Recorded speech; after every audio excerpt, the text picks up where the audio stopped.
یا ایھا الذین آمنوا اذا قمتم الی الصلاۃ، اے اہل ایمان جب تم کھڑے ہو ارادہ کرو قصد کرو نماز کا، فاغسلوا وجوہکم وایدیکم الی المرافق، تو دھو لیا کرو اپنے چہرے بھی اور اپنے دونوں ہاتھ بھی کہنیوں تک، وامسحوا برؤوسکم، اور اپنے سروں پر مسح کر لیا کرو، وارجلکم، اور دھو لیا کرو اپنے پاؤں کو بھی الی الکعبین، ٹخنوں تک۔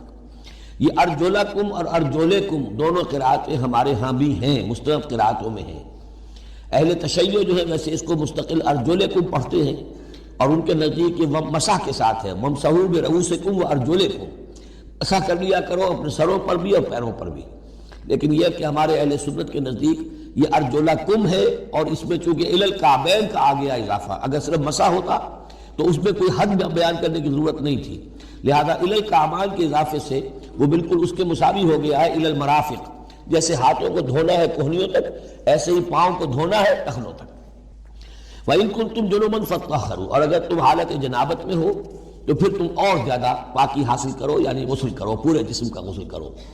وَإِن كُنتُمْ مَرْضَىٰ أَوْ عَلَىٰ سَفَرٍ، اور اگر تم بیمار ہو یا سفر پر ہو، اور جاء أَحَدٌ مِّنكُم مِّنَ الْغَائِطِ، یا کوئی تم میں سے کسی نشیبی جگہ سے ہو کر آئے، عام طور پر قضاء حاجت کے لیے لوگ نشیبی جگہوں پر جاتے تھے، اور لامستم النساء، یا تم نے عورتوں سے مقاربت کی ہو، فلم تجدوا ماء، اور تم نہ پاؤ پانی، فتیمموا صعیدا طیبا، تو ارادہ کرو پاک مٹی کا، فامسحوا بوجوہکم وایدیکم منہ، تو اس سے اپنے چہروں اور ہاتھوں کو مل لو۔ ما یرید اللہ لیجعل علیکم من حرج، اللہ یہ نہیں چاہتا کہ تم پر کوئی تنگی کرے، پانی نہیں ہے تو مٹی سے، ولکن یرید لیطہرکم، لیکن یہ ضرور چاہتا ہے کہ وہ تمہیں پاک کرے، ولیتم نعمتہ علیکم، اور تم پر اپنی نعمت کا اتمام فرمائے، لعلکم تشکرون، تاکہ تم شکر کا حق ادا کر سکو۔ واذکروا نعمت اللہ علیکم ومیثاقہ الذی واثقکم بہ، اب دیکھیے ایک میثاق وہ تھا کہ جو بنی اسرائیل سے لیا گیا، اب یہ میثاق اہل ایمان سے ہو رہا ہے۔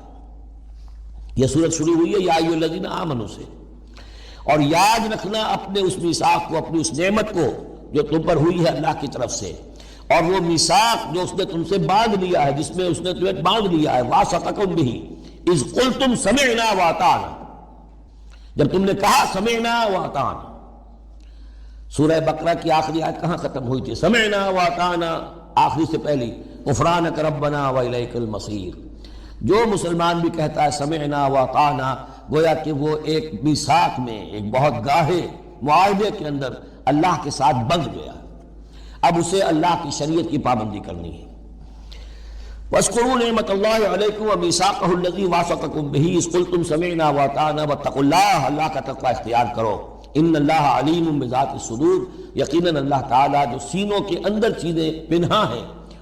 وَوَصَّيْنَا الْإِنسَانَ بِوَالِدَيْهِ، اور ہم نے وصیت کی ہے انسان کو اس کے والدین کے بارے میں، یہ بھی فطرت انسانی میں ہے، والدین کا شکر ادا کرنا، والدین کے حقوق تسلیم کرنا، ماننا، ان کی خدمت کرنا۔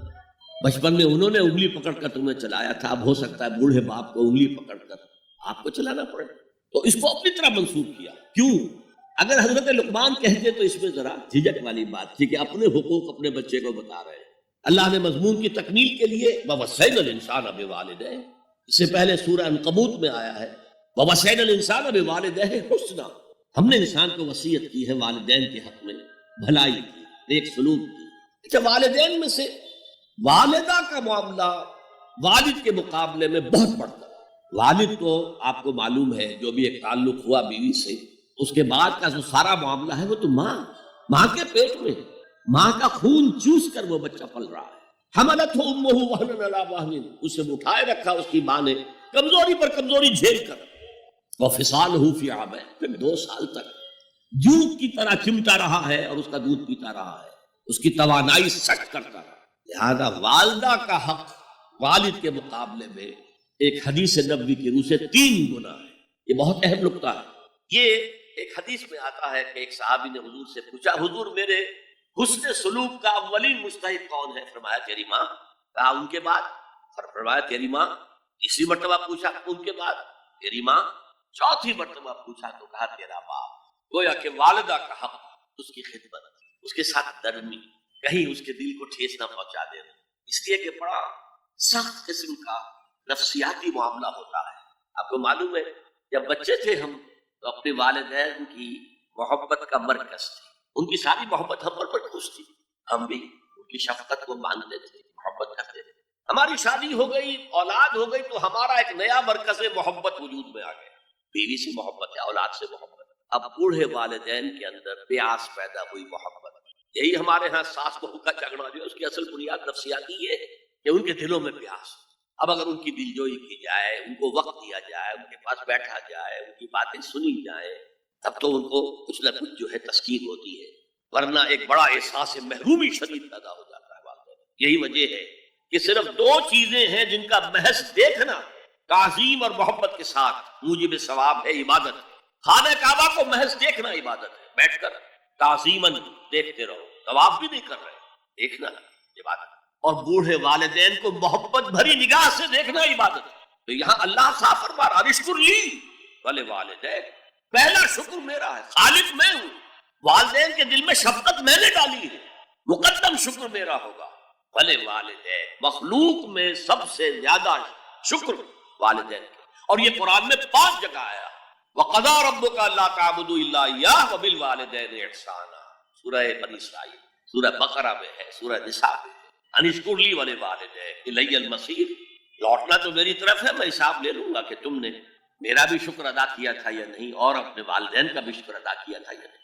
اب دیکھیے 2 چیزیں آئی، ایک شکر اللہ کا اور اس کا تقاضا شرک نہ ہو، ایک شکر والدین کا۔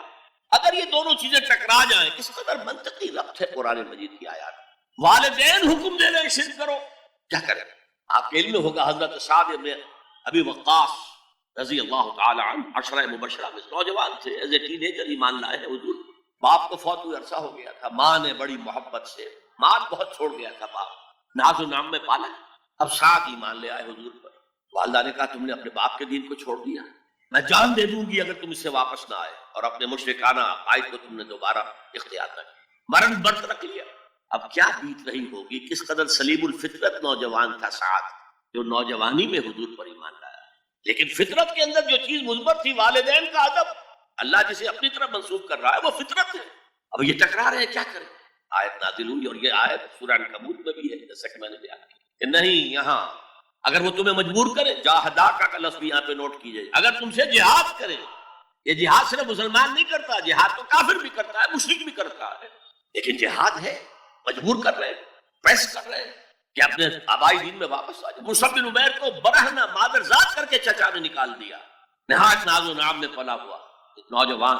نہرو جی کے بارے میں کہا جاتا ہے ان کے کپڑے پیرس سے سل کر آتے تھے، ان کا 200 درہم کا جوڑا شام سے تیار ہو کر آتا تھا۔ باپ اتنی دولت چھوڑ گیا، اور جہاں سے مصعب گزر جاتا تھا خوشبو اتنی رچی بسی ہوتی تھی ان کے لباس میں کہ پوری گلی، پورا بازار مہک جا رہا ہے، لوگ ہاں مصعب جا رہا۔ جب ایمان لے آئے، چچا نے کہا دیکھو یہ ساری دولت تمہارے مشرک باپ کی ہے، اب نکل جاؤ گھر سے، تمہارا کوئی حق نہیں ہے۔ اٹھ کر چلنے لگے تو کہا یہ کپڑے جو تمہارے جسم پر ہیں وہ بھی اسی مشرک باپ کے، اتار دو۔ مادرزاد برہنہ ہو کر ماں کے پاس آئے، انہوں نے آنکھوں پر ہاتھ رکھے، وہ سب کیا ہوا ہے؟ کہا ماں میں موحد ہو گیا، یہ ہے توحید۔ موحد اپنے آپ کو سمجھنا کچھ اور ہے، زندہ قوت تھی زمانے میں یہ توحید کا بھی، اور اب کیا ہے؟ فقط ایک مسئلہ ہے علم کلام۔ وَإِن جَاهَدَاكَ عَلَىٰ أَن تُشْرِكَ بِي مَا لَيْسَ لَكَ بِهِ عِلْمٌ فَلَا تُطِعْهُمَا۔ اچھا یہ 2 انداز آتے ہیں شرک کے بارے میں، مَا لَيْسَ لَكَ بِهِ عِلْم، تمہارے پاس کوئی علم نہیں ہے ان ہستیوں کے بارے میں جن کے بارے میں کہا جاتا ہے کہ وہ خدا کی شریک ہے۔ عقل جو ہے کی عقل انسانی تسلیم نہیں کرتی کہ ایک ہی ارادہ ہے، ایک ہی اسکیم ہے، ایک ہی حکمت ہے، ایک ہی پلان ہے جو پوری کائنات کو اپنے احاطے میں لیے ہوئے۔ یا کہا جاتا ہے ما لم ينزل به سلطانا، کسی ایسی ہستی کو شریک نہ کرو جس کے لیے اللہ نے کوئی سند نہیں اتاری۔ اللہ اگر کہتا میرے ساتھ یہ بھی شریک ہے تو ٹھیک ہے، ہم اللہ کو سجدہ کرتے ہیں، اس کو بھی کرتے ہیں، جیسے کہ حضور سے کہلوایا گیا ان کان للرحمن ولد فانا اول العابدین، اگر رحمان کا کوئی بیٹا ہوتا سب سے پہلے میں عبادت کرتا ہوں۔ کوئی نہیں ہے، نہ بیٹا ہے نہ بیٹی ہے۔ قل هو اللہ احد اللہ الصمد لم یلد ولم یولد ولم یکن له کفوا احد۔ تو فرمایا وَإِن جَاهَدَاكَ عَلَىٰ أَن تُشْرِكَ بِي مَا لَيْسَ لَكَ بِهِ عِلْمٌ فَلَا تُطِعْهُمَا۔ لیکن یہی توازن دیکھیے، یہ صرف اللہ کے کلام میں ہو سکتا ہے، یہ نہیں کہ پھر ان کو دفاع کرو، ان سے کوئی تعلق نہ رکھو، نہیں۔ صاحبهما فی الدنیا معروفا، ان کا کہنا تو مت مانو اس معاملے میں، اللہ کا حق احق ہے، بالا تر ہے، لیکن ان کے ساتھ دنیا میں رہو معروف طریقے سے، ان کے حقوق ادا کرو، چاہے مشرک ہے والدین، چاہے کافر ہے والدین، ان کی خدمت تمہارے ذمے ہے، ان کی ضروریات پورا کرنا تمہارے ذمے ہے اپنے مقدرت کے مطابق۔ صاحبہما فی الدنیا معروفا، اور واتبع سبیل من اناب الیہ، پیروی والدین کی ضروری نہیں ہے، اطاعت والدین کی لازمی نہیں ہے۔ لا طاعت لمخلوق فی معصیت الخالق، کسی مخلوق کی اطاعت نہیں کی جا سکتی اگر اس سے خالق کی معصیت لازم آ رہی، تو والدین کے لیے بھی ہے، اطاعت مطلق نہیں ہے، پیروی ان کی ضروری نہیں ہے، پیروی اس کی کرو جس نے اپنا رخ میری طرف کر لیا۔ ابھی اللہ کا کلام چل رہا ہے، درمیان میں جو آیا